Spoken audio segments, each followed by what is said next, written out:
இப்போது நாம் காண்பது முருகப்பெருமான் சந்தனக்காப்பிலே தரிசனம் செய்கிறார்.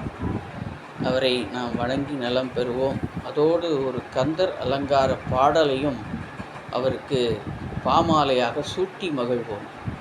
செயல்பட்டழிந்தது செந்தூர் வயற்பொழில் தேன்கடம்பின் மால்பட்டு அழிந்தது பூங்கொடியார் மனம் மாமயிலோன் வேல்பட்டு அழிந்தது வேலையும் சூரனும் வெற்பும் அவன் கால்பட்டு அழிந்தது இங்கு என் தலைமேல் ஆயன் கையெழுத்தே. அதாவது முருகப்பெருமானுடைய திருவடி பெருமையை சொல்கிறார். அவர் வேல்பட்டு அழிந்தது சூரனுடைய ஆணவம், அது நமக்கு தெரியும். அதுதான் சூர சம்ஹாரம் என்று நடைபெறுகிறது.